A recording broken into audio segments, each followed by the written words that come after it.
안녕하세요. 전 쓰레기 같은 전 남편 덕분에 성공한 사업가가 된 40대 돌싱녀입니다.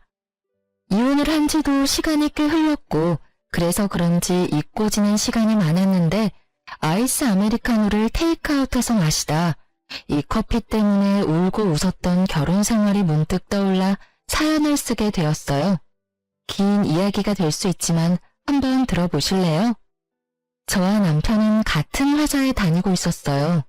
전 신입사원이었고 남편은 팀장님, 나이 차이는 9살이나 났었죠. 그때 제 나이가 26살, 그야말로 꽃같은 나이였는데 제가 미쳤었죠. 이상형도 아닌 남자와 사랑에 빠져 결혼까지 하게 되었으니 말이에요. 그땐 눈에 콩깍지 단단히 낀 것인지 글쎄 이빨에 고춧가루 낀 모습도 멋있어 보였으니 말 다 했죠 뭐. 전 어릴 적 부모님이 이혼을 하셔 엄마가 절 혼자 키워주셨는데 그래서 그랬던 것인지 때론 연인 같고 때론 아빠 같은 남편이 좋았고 저도 모르는 사이에 참 많이 의지했어요. 가끔 어쩔 수 없이 세대 차이가 느껴지긴 했지만 그 정도는 사랑으로 충분히 극복을 할 수 있었습니다. 극복할 수 없는 건 다른 곳에서 생겨났어요. 전혀 예상치 못한 곳에서요. 3년 연애하고 결혼을 한 저희 부부는 남편의 나이가 있으니 임신을 서둘렀고 예상보다 빨리 임신에 성공했어요. 문제는 그만큼 쉽게 유산도 되더군요. 1년 동안 2번, 한 번은 계륵 유산으로 특별한 증상이 없어 검진날 병원에 가서야 알았고 2번째는 인태기 두주를 확인하고 달려간 산부인과에서 자궁의 임신이란 말을 들었죠. 전 겁이 났어요. 습관 유산으로 이어질까 봐요. 상상만으로도 끔찍했어요. 여보, 그러지 말고 회사 그만두는 건 어때? 응? 회사를? 그래, 당신 요즘 너무 힘들어 보여. 충분히 좀 쉬면서 몸 관리도 해. 아무래도 회사 다니면 알게 모르게 스트레스도 많이 받고 여러모로 집에서 쉬는 게 좋을 것 같아. 어때? 아무리 그래도 첫 회사이기도 하고 사실 아기 낳으면 회사 생활 다시 하기 힘들 텐데 아무래도 이대로 그만두긴 좀 아쉽기도 해. 그리고 아기 태어나기 전에 돈도 같이 벌어두면 좋잖아. 돈 걱정은 말고 내가 있는데 돈 걱정을 왜 해? 그리고 아기 낳고도 회사 다시 다니면 되지. 우리 엄마도 있고 장모님도 계시잖아. 일단 임신부터 생각하자. 이러다 또 잘못되면 당신 몸에 큰 문제 생길까봐 걱정되어서 그래. 알겠어. 그렇게 하도록 할게. 결국 전 남편의 권유대로 회사를 그만두게 되었죠. 한동안은 좋았어요. 대학교를 다니면서도 아르바이트를 쉬어본 적이 없었는데 쉬게 되니 이유가 어찌 되었든 좋긴 하더군요. 하지만 몸이 편해진 대신 정신이 힘들기 시작했어요. 남편은 생활비를 주는 대신 저에게 맘 편히 쓰라며 체크카드를 주었는데 그게 화근이었죠. 처음엔 10만원, 그 다음은 5만원. 그렇게 시작된 연락은 어느새 카드를 긁을 때마다 오기 시작했습니다. 여보, 택시 탔어? 방금 문자 왔던데? 오늘 엄마 집에 간다고 했었잖아. 엄마가 반찬 챙겨줬는데 너무 무거워서 택시 탔어. 버스 정류장까지 거리 꽤 되는 거 알잖아. 그 무거운 걸 들고 갈 자신이 없었어. 그렇다고 기껏 싸주는 음식 버스 못 탄다고 두고 올 수도 없고. 왜? 아까워? 아니, 생전 택시 안 타는 사람이 택시 탔다고 문자가 오니까 무슨 일인가 해서 연락했지. 생전 택시 안 타는 사람은 개뿔? 여보, 나도 택시 편한 거 잘 알고 택시 참 좋아라 했어. 그런데 당신이 이렇게 눈치를 주는데 어떻게 택시를 타고 다녀? 눈치를 주긴 눈치 보지 말라니까. 편하게 써, 편하게. 난 그냥 혹시나 카드 분실한 건 아닌가 해서 연락해봤어. 여보, 진짜 눈치 주는 거 아니니까 편하게 써. 눈치란 뜻을 모르는 것인지 남편은 눈치 보지 말라면서 행동은 달라지지 않았어요. 내가 벌어 내가 쓰는 자유로운 소비 생활을 하던 예전과는 달리 남편 돈으로 하는 생활은 생각보다 더 힘들더군요. 이렇게 눈치가 보이다 보니 친구 한 명 만나는 것도 참 그렇더라고요. 아무래도 만나게 되면 어쩔 수 없이 돈을 쓰게 될 테고 그렇게 되면 또 전화가 올 테니까요. 무슨 연유로 쓰게 됐는지 설명을 하면 그만이지만 그 설명하는 것도 어느 순간 싫더라고요. 그렇게 친구들과 만남을 피하던 어느 날, 제일 친한 친구가 집 근처라며 만나자고 연락이 왔습니다. 집 바로 코앞이라는데 그것마저 거절하기가 좀 그렇더군요. 거기에다 남편의 눈치 때문에 스트레스도 많이 쌓였던 터라 이참에 수다나 떨며 스트레스나 풀고 오자 싶었어요. 그렇게 친구를 만났고 친구는 제 얼굴이 안 됐다며 몸보신을 시켜주겠다고 하더군요. 장어집에 왜 소고기까지 파는 것인지 친구는 장어의 소고기에 닥치는 대로 시켰고 계산할 때 보니 10만 원을 훌쩍 넘겼더라고요. 처녀 때라면 친구가 사준다고 했어도 더치페이를 했겠지만 지금은 계산대에서 한 발 물러서 있는 제가 얼마나 비참하던지. 그런 제 마음을 눈치챘는지 친구가 커피는 저보고 사라고 하더라고요. 전 알겠다며 친구와 커피집으로 향했고 친구는 일부러 브랜드도 없는 테이크아웃 전문점으로 절 이끌더라고요. 아무 말 하지 않아도 제 상황을 다 알아채주고 이해해주는 친구의 배려에 눈물이 왈칵 쏟아질 뻔했어요. 한 잔에 1,800원, 아직도 기억합니다. 두 잔에서 3,600원. 정확히 3,600원을 결제하고 10초도 지나지 않았는데 남편에게서 전화가 오더군요. 일은 안 하고 휴대전화만 들여다보고 있는 것인지 빨라도 그렇게 빠를 수가 없었어요. 여보세요? 당신 오늘 외출한다는 말 없었잖아. 누구 만났어? 커피 마시는 것 같던데. 혜정이 만났어.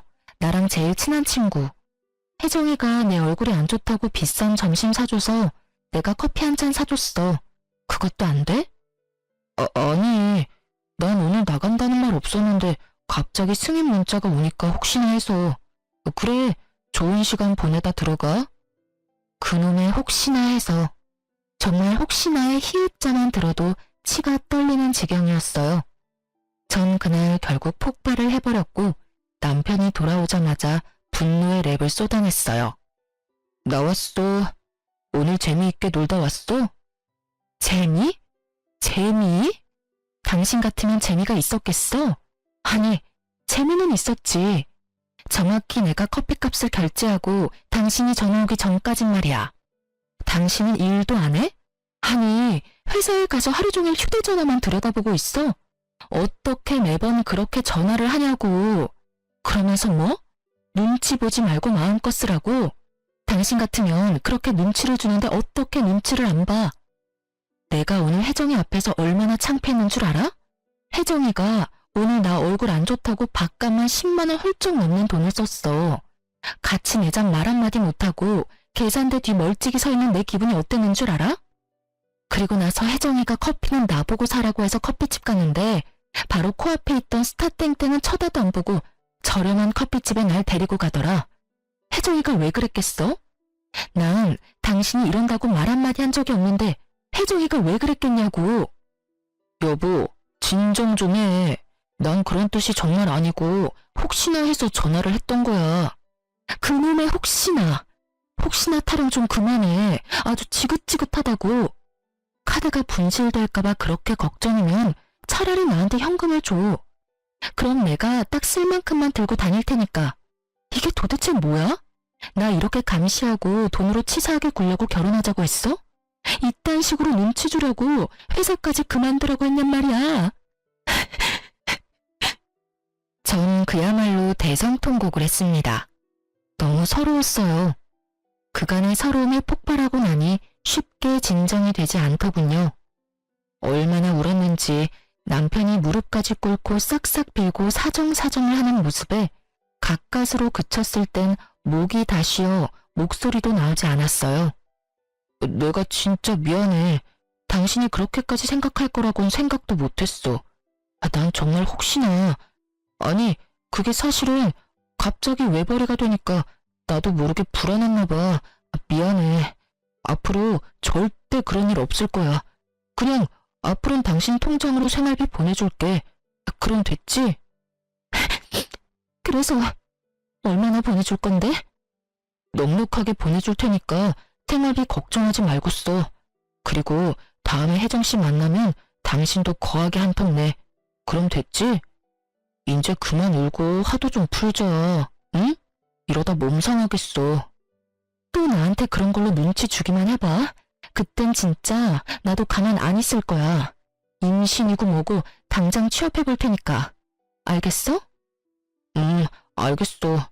다신 그러지 않겠다고 약속할게. 그날 이후 남편은 약속한 대로 생활비를 제 통장으로 입금해주기 시작했어요. 금액은 넉넉했냐고요? 아니요. 겨우 생활만 가능한 금액이더군요. 그치만 전 그조차도 좋더라고요. 어찌되었든 남편의 눈치 보지 않고 생활할 수 있는 게 어디냐 싶었으니까요. 그렇게 남편은 어떨지 몰라도 제 마음에는 평화가 찾아왔고 한동안은 살만했어요. 한동안은요. 평화는 그리 길게 가지 않았고 남편은 더욱 치사해져 갔습니다. 그런 남자라고는 상상도 못했는데 정말 사람이 돈 가지고 치사하게 구니 마음이 확 상해버리더군요. 생활비에 자유를 준 남편은 친정과 시댁에 차별을 두기 시작했고 그 차별은 점점 더 심해져만 갔습니다. 친정보다 시댁에 용돈을 더 많이 주는 것까진 이해하려고 애썼습니다. 말이야 바른 말이라고 장모님보다 자기 집에 도움을 더 주고 싶은 걸 어떻게 뭐라고 하겠어요. 어쩌다 한 번 드리는 것도 아니고 매달 드리는 용돈 부담일 수도 있겠다 싶었죠. 하지만 그 많지 않은 돈도 어느 순간부터 드리지 않기 시작했어요. 남편은 통장을 차곡차곡 모으는 것이 습관 같은 사람이었는데 가끔 저에게 통장 정리를 맡기곤 해 어렵지 않게 알 수 있었죠. 너무 섭섭한 마음에 당장이라도 따지고 싶었지만 참았어요. 따져봤자 또 몇 달 주다 말 거 입만 아프겠다 싶었으니까요. 그런데 명절에 시댁엔 두둑한 봉투에 한우 선물 세트를 드리면서 저희 집엔 회사에서 계약직 사원들에게 주고 남은 스팸 선물 세트 2박스를 주는데 속된 말로 제 꼭지가 돌아버렸습니다. 제가 같은 회사에 다녔다는 사실을 까맣게 잊고 스팸 선물 세트를 챙겨온 것인지 아니면 회사에서 남는 걸 가져왔다는 사실을 알아도 상관없는 것인지 그딴 것들은 알 필요도 없었어요. 전자가 되었든 후자가 되었든 저를 무시하고 있다는 사실은 변함이 없었으니까요. 친정에서 어떻게 지내다 집으로 돌아온 것인지 기억도 나지 않더군요. 그저 엄마에게 티내지 않으려 죽을 힘을 다해 표정 관리하는데 온 신경이 가 있었어요. 집으로 돌아온 저는 남편에게 따져 물었죠. 당신 진짜 이럴 거야? 잘 쉬고 와서 또 왜 그래? 왜 그래? 정말 몰라서 물어? 스팸 선물 세트가 뭐야, 스팸 선물 세트가. 사람 무시하는 것도 정도가 있지. 심지어 그거 회사 계약직 사원도 주고 남은 거잖아. 그게 뭐 어때서? 선물 세트 좋잖아. 장모님 반찬하기 귀찮을 때 간편하게 구워두시면 되고 얼마나 좋아? 거기다 2박스나 가져다 드렸다고 1년은 드실 수 있겠네. 뭐? 그렇게 좋으면 당신 집에 스팸 드리고 우리 집에 한우 선물 세트 드리지 그랬어. 우리 엄마도 한우 좋아해. 혼자서 3인분도 충분히 드신다고. 당신 요즘 우리 엄마한테 용돈 안 드리는 것도 진작 알았는데 그냥 넘어갔어. 100번 양보해서 매달 드리는 장모님 용돈 부담스러울 수도 있겠다 싶어서. 그런데 1년에 2번뿐인 명절에 꼭 이렇게까지 차이나게 해야 하는 거야? 차별도 정도껏 해야지. 이건 해도 너무 심하잖아. 심한 건 당신 아니야? 내가 아예 안 챙긴 것도 아니고 드리긴 했잖아. 그리고 내가 힘들게 번 돈인데 왜 우리 집에 스팸 선물 세트를 드리냐? 내가 미쳤어? 그리고 말이 나왔으니 하는 말인데 내 돈으로 내가 우리 집에 더 좋은 선물 사준다는데 그게 당신이 이러고 따질 일이야? 와, 당신 진짜 말 한번 뻔뻔하게 잘한다. 이러려고 나보고 회사 그만두라고 한 거야? 이렇게 돈 가지고 치사하게 굴려고? 당신 원래 이런 사람이었어? 이런 사람인 줄 알았으면 회사 계속 다녔을 거야. 아니? 애초에 당신이랑 결혼하지도 않았어. 나야말로 당신이 남편 등골이나 쭉쭉 빼먹는 여자인 줄 진작 알았으면 당신 같은 여자랑 결혼 안 했어. 이거 왜 이래? 지금 말 다 했어? 등골이나 쭉쭉 빼먹는 여자? 참, 내가 기가 막혀서. 남들이 들으면 쭉쭉 빼먹을 등골이나 준 줄 알겠어. 당신이 준 생활비론 관리비 내고 이것저것 요금 내고 나면 남는 것도 없어. 그 코딱지만큼 남은 돈으로 먹을 거리 해내는 게 쉬운 줄 알아? 그 코딱지만한 돈도 못 버는 주제에 어디서 돈 타령이야?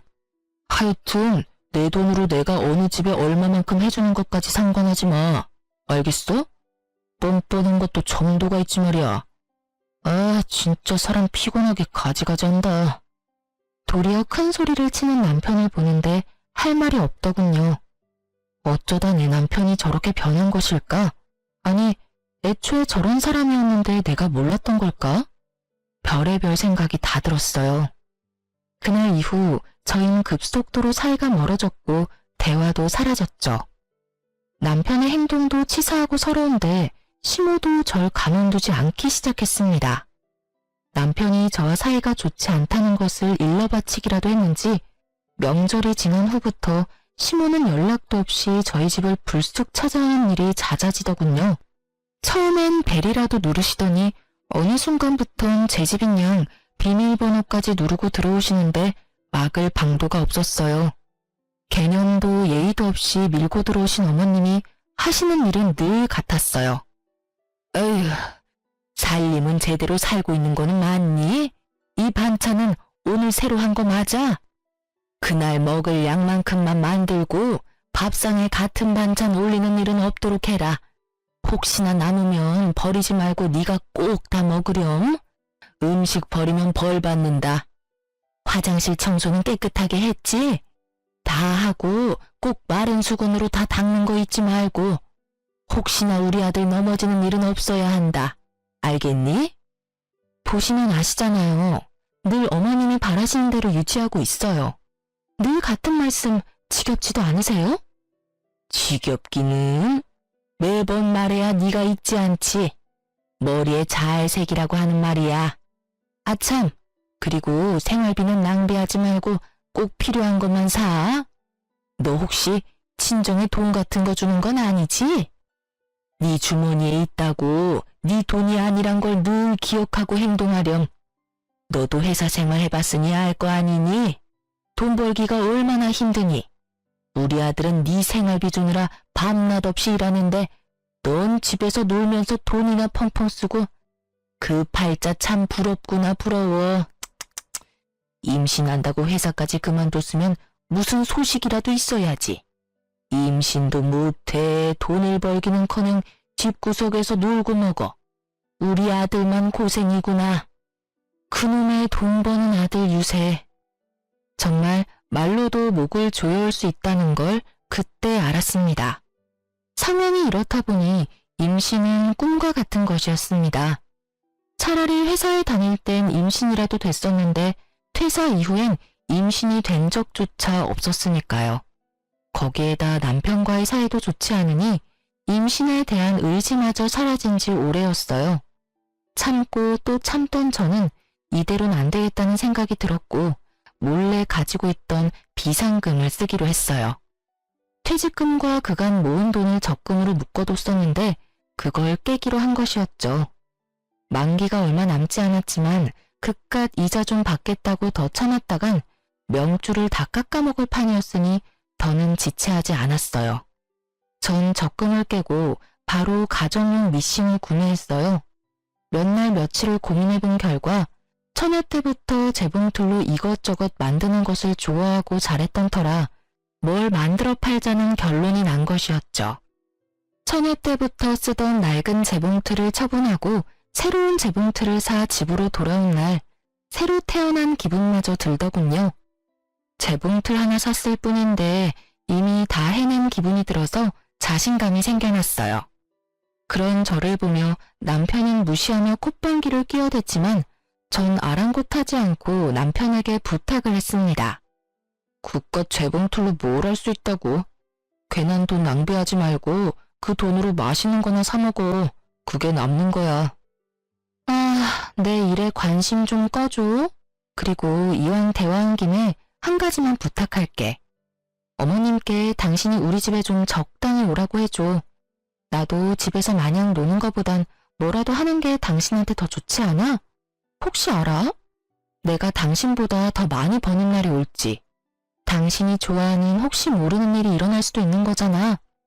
그러니 힘겹게 마음먹은 사람 괜히 마음 들쑤시지 마시고 집에 좀 적당히 오시라고 해. 한동안 아예 안 오시면 좋고. 부탁할게. 아주 큰일 하신다. 큰일 하셔. 그래도 한 집안의 며느리라는 여자가 집에 시어머니도 못 오게 하면서까지 일한다고 이 난리를 피우고 말이야. 얼마나 큰 돈 벌지 두고 볼게. 그나마 그 기계값이라도 건지면 다행이라고 본다마는. 여러분은 그 욕을 아시나요? 그 손가락 욕이요. 지금 와서 하는 말이지만 남편이 저딴 말을 짓거릴 때마다 뒤통수에 대고 그 욕을 얼마나 했는지 몰라요. 하여튼 남편은 재차 콧방귀를 끼어댔지만 시모에게 말은 한 것 같았어요. 그날 이후 시모는 찾아오지 않았으니까요. 찾아오지 않는 대신 전화가 자주 오기 시작했지만 그쯤이야 견딜만 했죠. 그렇게 전 밤낮 없이 판매할 수 있는 제품을 만들어내는데 많은 시간을 보냈죠. 몇 달의 시간이 지나고 드디어 만족할 만한 상품을 만들어낸 저는 사업자 등록을 하고 온라인으로 판매를 하기 시작했어요. 첫 주문이 들어온 날 혼자 숨죽여 얼마나 울었는지 몰라요. 얼마 만에 벌어보는 돈인지 정말 첫 월급 탔을 때보다 훨씬 더 기쁘더라고요.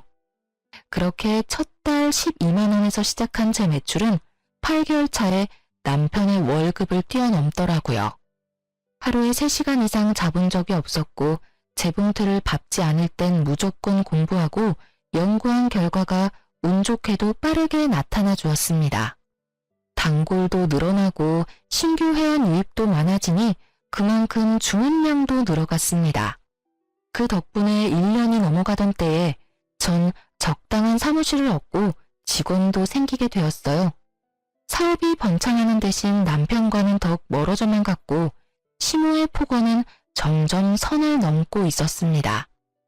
분명 음성통화인데 왜 영상통화를 한 것 같은 느낌인지 시모와 전화통화를 하고 나면 시모의 잔뜩 구겨진 얼굴이 그려서 기분이 몇 배는 더 나쁘더군요.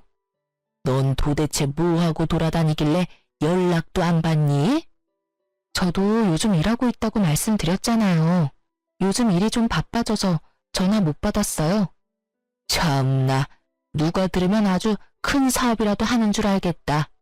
유세도 그런 유세가 또 없구나. 집구석에서 재봉틀질이나 해서 벌면 얼마나 번다고 그 난리야? 그리고 일하면 시애미 전화 받지 말란 법이라도 있니? 지금 그걸 변명이라고 하는 게야? 넌 도대체 친정에서 뭘 배워서 시집으로 온 게야? 이따위로 굴 거면 당장 그거 때려치우거라. 어머님, 당장 때려치우면 저희 집 생활이 안 돼요. 어머님 잘난 아들이 생활비조차도 안 준 지 오래됐거든요. 남편은 제가 재봉틀을 사고 난 뒤부터 생활비를 줄이기 시작하더니 그마저도 주지 않은 지 오래되었고 전 더럽게 치사해서 별말하지 않고 있었어요. 득달같이 화를 내던 시모도 제 말을 듣고선 어버버 하더니 전화를 끊어버리더군요. 네가 얼마나 돈을 펑펑 썼으면 내 아들이 생활비까지 끊었겠어?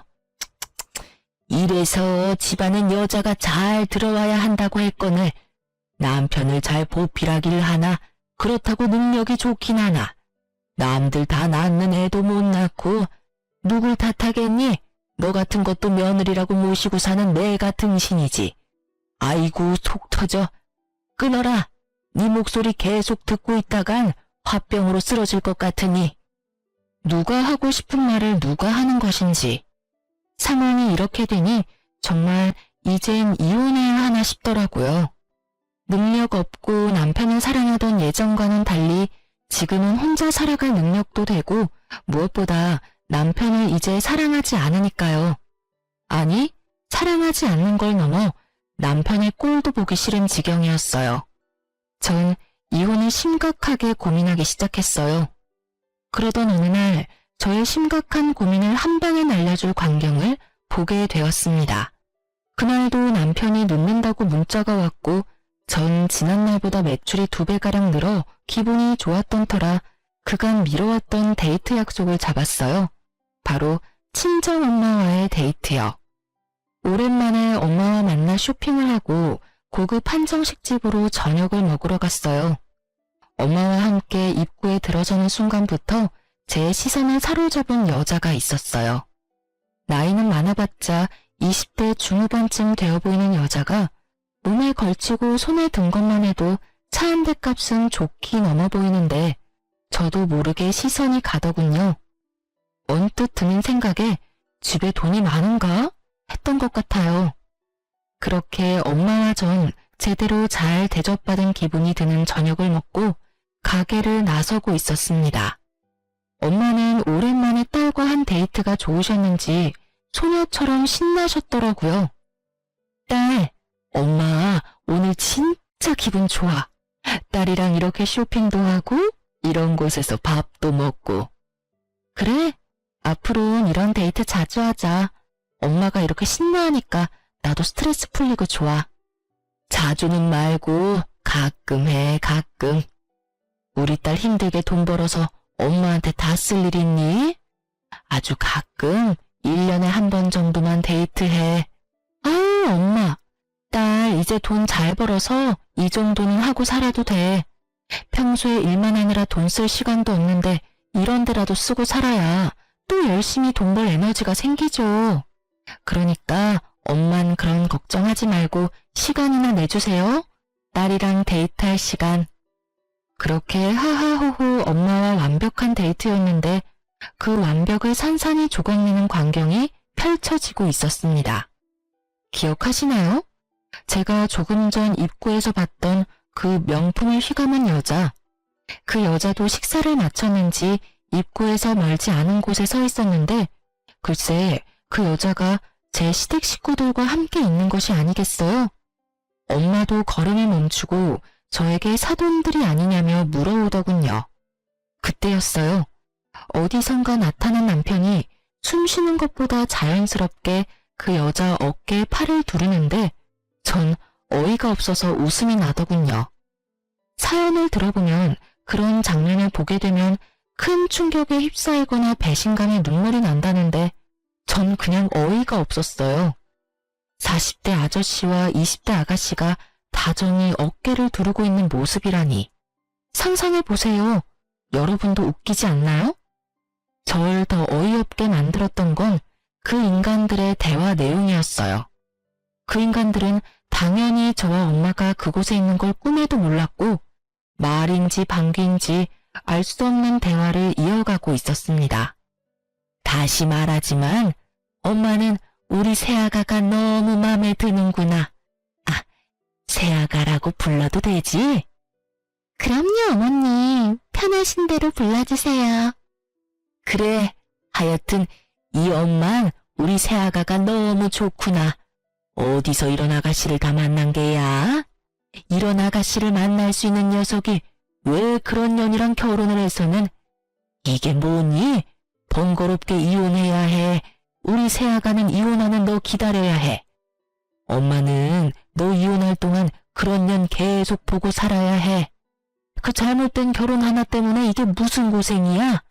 에휴, 어찌되었든 넌 빨리 그 빌어먹을 년이랑 빨리 이혼이나 해.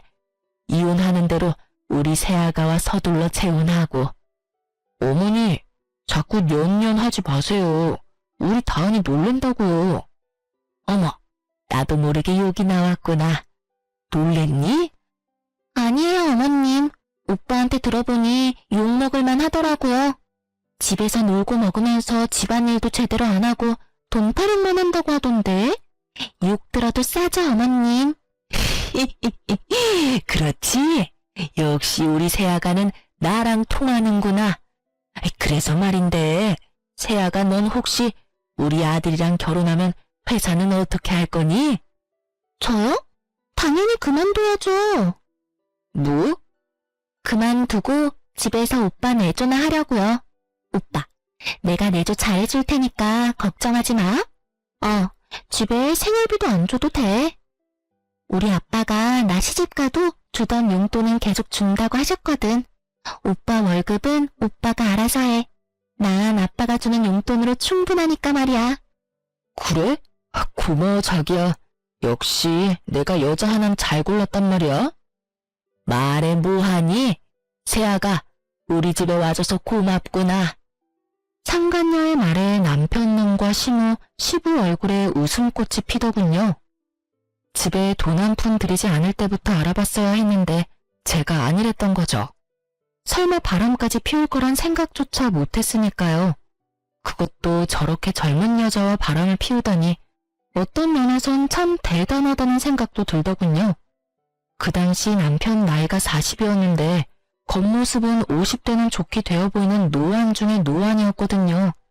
그런 남편에게 20대 여자가 꼬이다니. 나만큼이나 눈빛 여자가 있다는 사실에 놀랍기도 했어요. 제가 여러모로 감탄을 하고 있는 사이 이 모든 상황을 지켜보던 엄마는 당장이라도 누구 머리채라도 집어뜯을 기세로 팔을 걷어붙이기 시작하셨고 전 뜯어 말렸어요. 내 저것들을 그냥... 엄마, 잠시만 기다려봐. 뭘 기다려? 이런 건 현장 급습이 답이라고 이거사. 엄마, 현장 급습을 한다고 돈이 생겨 밥이 생겨? 기다려봐. 내가 다 알아서 할 테니까. 지나치게 차분한 저의 모습을 본 엄마는 의아해하시는 것도 잠시 저의 뜻을 따라주셨어요. 그렇게 완벽한 하루뿐 아니라 결혼 생활마저 산산조각난 저는 차분하게 복수를 준비했습니다. 사연에서만 듣던 흥신소, 그 흥신소 능력이 생각보다 더 좋더군요. 작업비를 넉넉하게 들였더니 생각보다 더 빠르게 탈탈 털어주시더라고요. 벌써 끝나셨나요? 뭐 길게 따라다닐 필요도 없던데요. 며칠 찍은 사진만으로도 충분하실 겁니다. 그리고 또 말씀드릴 것이 있는데 그 상간녀 말이에요. 부잣집 아가씨 아니던데요. 부잣집은커녕 고아의 술집 여자입니다. 빚도 엄청나게 많아서 여기저기에서 독촉이 장난 아니더라고요. 좀 더 조사해봐야 알겠지만 아마 남편 같은 남자한테 접근해서 돈 뜯어내고 잠적하는 게 그 여자 수법일 거예요. 이런 조사 한두 번도 아니고 척하면 척이거든요. 술집 여자가 부잣집 아가씨인 양 속이고 나이 많은 남자한테 접근하면 그 다음은 뻔하더라고요. 요즘도 이런 말 쓰는지 모르겠지만 꽃뱀이라고 하죠. 일단 지금까지 조사한 거 다 보내드릴 테니 다시 한번 확인해 보세요, 사모님. 전화를 끊고 얼마나 웃었는지 모릅니다. 꽃뱀이라니 이 얼마나 통쾌한 단어인가요? 상간녀가 부잣집 아가씨인 줄 알고 입이 귀에 걸리던 그 인간들의 얼굴이 떠오르며 그야말로 눈물 쏙 빠지게 웃었어요. 생각지도 못한 상간녀의 정체에 전 계획보다 빠르게 이혼을 진행했어요. 상간녀 소송도 하지 않기로 했죠. 혹시나 소송 과정에서 상간녀의 정체가 드러나면 그거야말로 말짱 도루묵이 될 테니까요. 전 남편에게 준비한 외도 증거만을 내밀며 이혼을 요구했어요. 이거 받아. 이게 뭔데? 준비된 증거물들을 건네니 남편은 조금 놀란 듯 했습니다. 그렇겠죠. 저를 집에서 밥이나 축 내는 밥순이 정도로 알고 있었을 텐데 그런 걸 건네니 놀라지 않을 수가 없었겠죠. 사진들을 살펴보던 남편은 오히려 잘 됐다는 투로 말을 하더군요. 차라리 잘 됐네. 그렇지 않아도 어떻게 말을 꺼내야 할지 고민이었는데 우리 이혼하자. 당신도 알다시피 나 다른 여자 생겼어. 나 그 여자 사랑해. 그렇겠지. 사진으로 보니까 죽고 못 사는 사랑이던데. 당연히 이혼해줘야지. 정말? 정말 나랑 이렇게 쉽게 이혼해준다고? 그럼 내가 울고불고 매달리면서 이혼 못한다고 할 줄 알았어? 그건 아닌데, 하여튼, 그래서 바로 이혼해 준다고? 말을 더듬는 꼴을 보니 그럴 것이라 예상했던 모양이더라고요. 하긴, 저에게 관심이 정말 하나도 없으니 그렇게 생각하는 것도 무리는 아니란 생각이 들었어요. 자기만 잘난 줄 아는 남편놈에게 당장이라도 제 수입을 확 까보이며 저 콧대를 확 놀려주고 싶었지만 이혼할 마당에 긁어부스럼 만들 것 없으니 꾹 참고 말했어요. 그 대신 조건이 있어. 조건이 뭔데? 이 집 나한테 넘기고 당장 나가. 뭐? 이 집을 달란 말이야? 당신 지금 조용하고 빠르게 이혼하고 싶을 거 아니야. 조사해보니까 이 여자 걸치고 들고 있는 것만 해도 차 한 대 값은 우습게 넘더라? 아주 잘 물었던데? 그런 여자가 당신 같은 유부남 좋다고 할 때 빨리 정리하고 재혼해야 하는 거 아니야? 그건 그렇지만 집은 너무하잖아. 한두 푼짜리도 아니고 이 집이 얼만 줄이나 알아? 잘 생각해. 난 당신이 이 집 주지 않으면 있는 힘껏 지저분하게 굴어서 그 여자도 당신도 지긋지긋해서 치를 떨게 만들어줄 자신 있어. 뭐 그러다 보면 회사에 소문도 퍼질 테고. 계산 빠른 당신이라면 이미 타산 나왔을 텐데. 어때?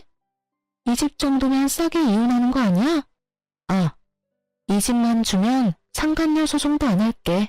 나도 그 정도 양심은 있어. 남편은 잠시 고민하는 듯 하더니 이내 알겠다고 하더군요. 집 명의 이전을 하고 이혼을 마무리하던 날, 전 정말 쾌재를 불렀습니다. 이혼한다고 하면 다들 안쓰럽게들 보던데 전 정말 새로 태어난 기분이었어요. 이혼도 하고 집도 가지게 된 저는 차분히 기다렸습니다. 저를 버리고 택한 상간녀가 알아서 저의 복수를 다 해줄 테니까요. 전 흥신소를 통해 남편과 상간녀의 뒤를 꾸준히 밟고 있었고 저의 구세주 상간녀는 전 남편과의 결혼을 요리조리 피하며 전 남편의 재산을 야금야금 축내고 있더군요. 저에게 체크카드 한 장 주고 그렇게 전화질을 해대던 전 남편놈은 뽀쁨에 홀리긴 단단히 홀렸는지 차까지 사주더군요. 상간녀의 목표는 그것이 끝이 아니었는지 며칠 뒤에 명품 짝퉁 시계를 사주며 프로포즈했고 남편님은 그 시계를 바라보는 눈에서 꿀이 떨어지더군요. 짝퉁인 줄도 모르고 침을 질질 흘리는 꼴이 혼자 보긴 너무 아깝더라고요. 하여튼 짝퉁 시계 프로포즈 받고 완전 정신을 놓아버린 전 남편은 큰 돈을 현금으로 뽑아 상간녀에게 전해줬고 그것이 두 사람이 함께하는 마지막 사진이었어요.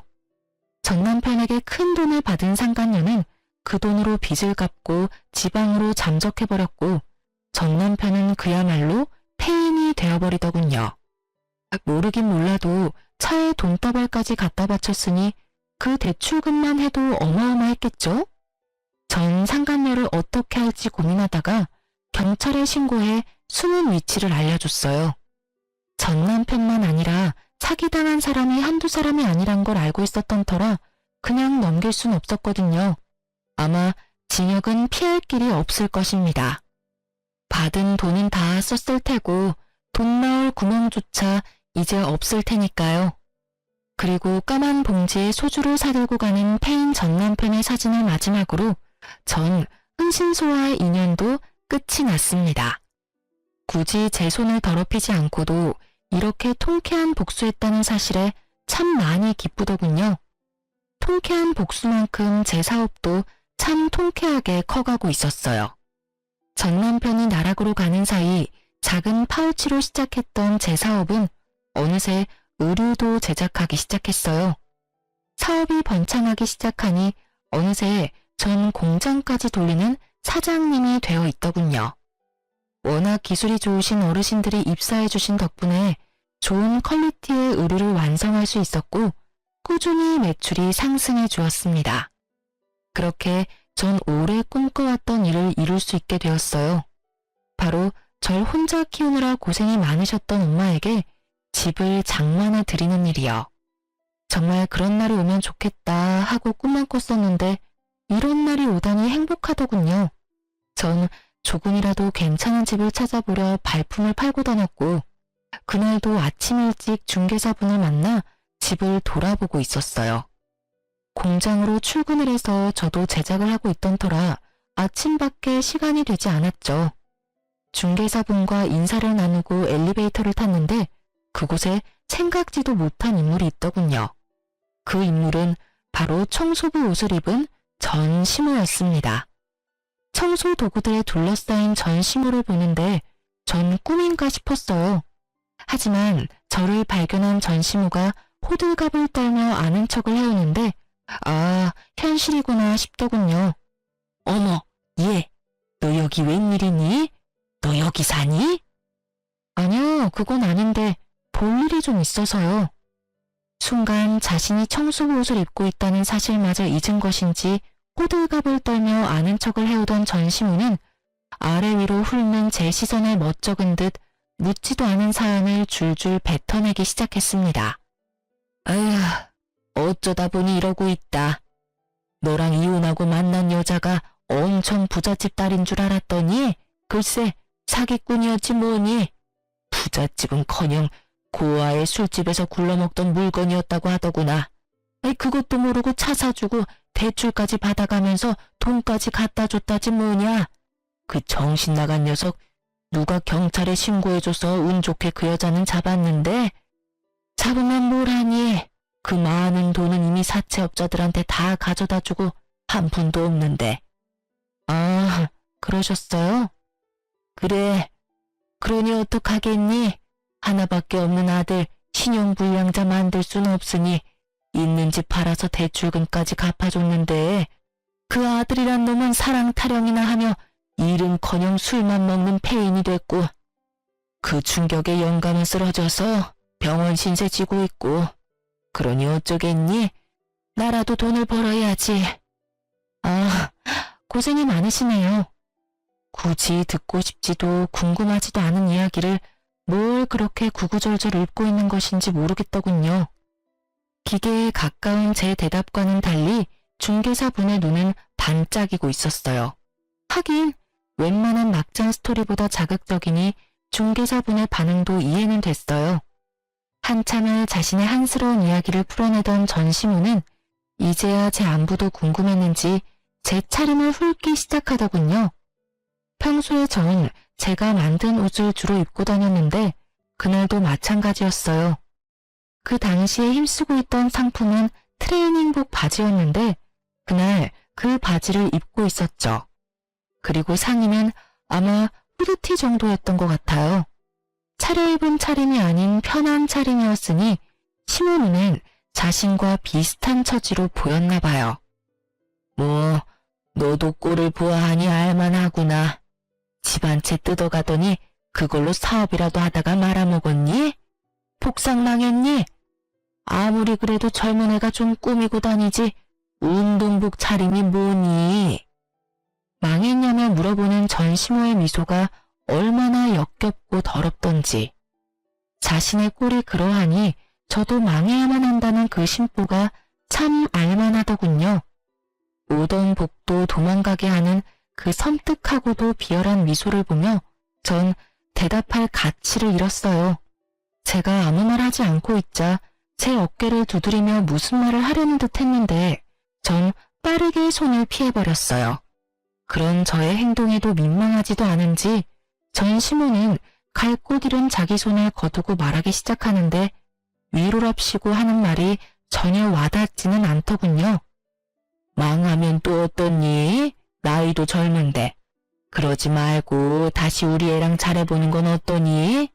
둘이 힘 합쳐서 장사라도 하면 좋을 텐데 아예 다 말아먹은 건 아니지?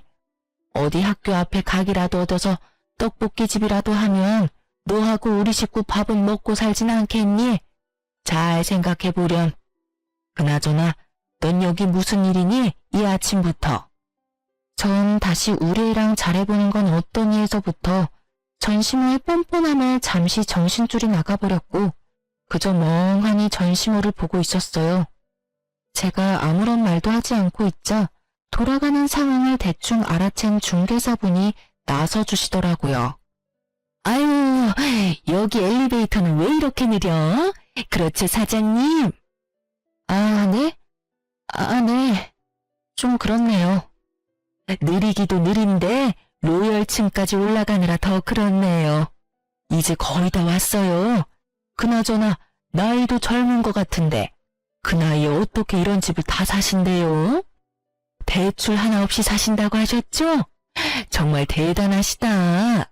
일전에 언뜻 통화하는 거 들으니까 공장도 크게 하시는 것 같은데 그 나이에 성공한 사업가라 정말 대단하네요.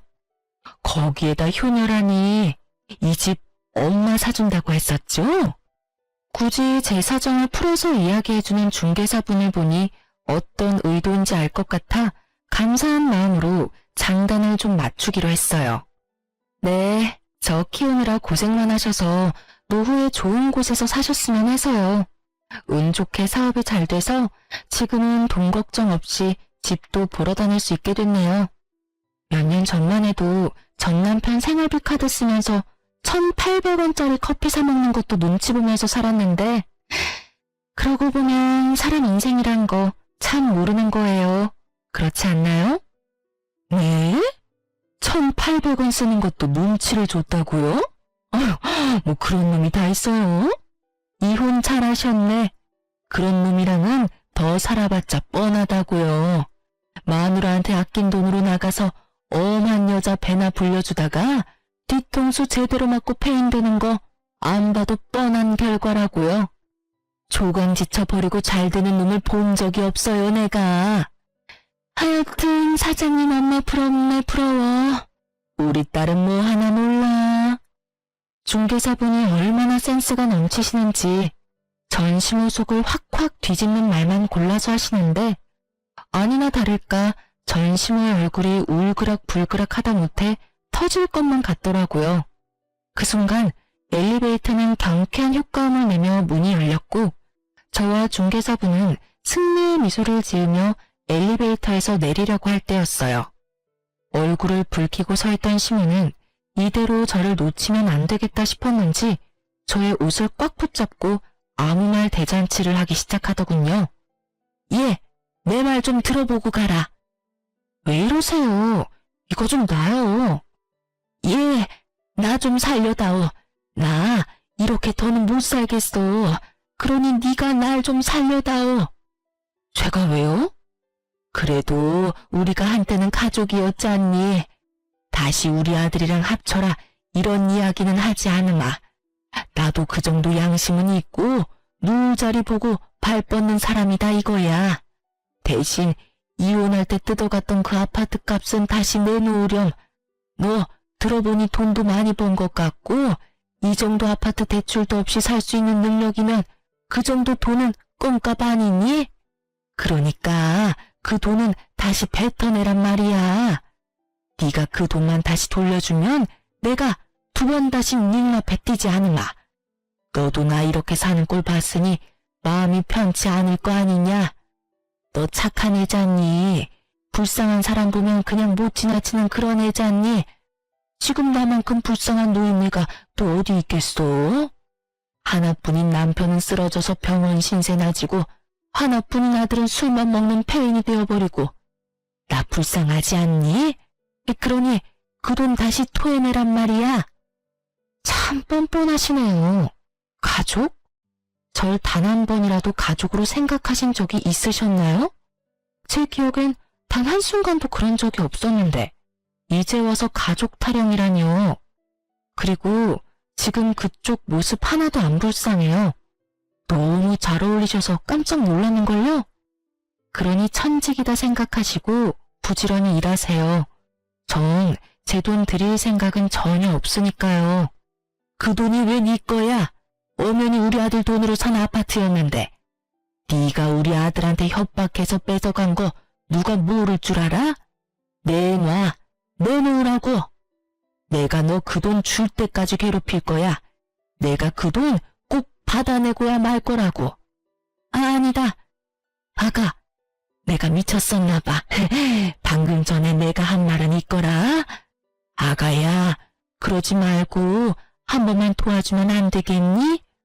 그 돈 다 주는 게 싫으면 그 판만 줘도 된단다. 아니, 그 판에 판이라도 괜찮아.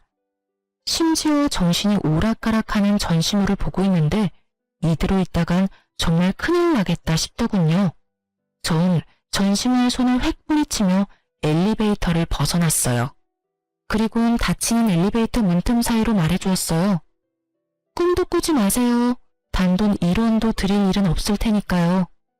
닫히는 문틈 사이로 전시물의 표정은 정말 가관이었습니다. 잔뜩 일그러진 그 표정 정말 볼만하더군요. 엘리베이터 안 전시물은 절규하기 시작했고 제가 집을 다 둘러보고 나올 때까지 여전히 제가 있는 층에서 절규를 멈추지 않고 있더군요. 그 덕분에 중개사분과 전 계단으로 내려오게 되었지만 내려오는 내내 웃음이 떠나지 않았습니다. 참 즐겼던 악연이 끝이 났어요. 다행스럽게도 찾아오시거나 마주치는 일은 없었어요. 전시모와의 만남은 의도한 것은 아니었지만 결과적으로는 완벽한 복수의 마침표가 되어주었어요. 사연을 적다 보니 시간 참 빠르게도 흘러갔네요. 26살에 시작한 사연이 지금은 어느덧 40대가 되었으니까요. 요즘 전 여전히 일과 사랑에 빠져 행복하게 살고 있어요. 생각해보니 제대로 연애도 해본 적이 없네요. 뭐 연애 비슷한 건 했는데 영 재미가 없더라고요. 저희 엄마는 아파트에서 잠깐 사시다 주택으로 이사하셨어요. 아파트보단 주택이 편하시다고 하셔서요. 당연히 중개는 센스 넘치시는 그 중개사분을 통해 했어요. 아무튼 전 지금 단독주택에서 엄마와 함께 살고 있어요. 올여름엔 엄마와 함께 해외여행을 계획 중인데 저희 둘 다 해외는 처음이라 긴장 반 설렘 반으로 벌써부터 짐을 챙기고 있어요. 아직 한참이나 남았는데도 벌써 짐을 3번이나 풀었다 쌌다 한 거 있죠? 그런 저를 보시던 엄마는 설레발 친다며 나무라셨지만 사실 저보다 엄마가 더 기대하고 계세요. 몰래 영어 공부하시는 거 제가 다 봤거든요. 이혼을 하고 난 뒤 제 모든 순간순간이 다 꿈만 같네요. 2,000원도 안 되던 커피 사 먹는 것도 눈치가 보이던 그때 비하면 지금은 여운을 제발 부럽지 않네요. 이혼 타이틀을 붙게 됐지만 지금이 1000배 만배는 행복해요. 이로써 저의 인생 역전 이혼 스토리가 끝이 났네요. 어떻게 들으셨을지 궁금하네요. 지금까지 저의 긴 사연 들어주셔서 감사합니다.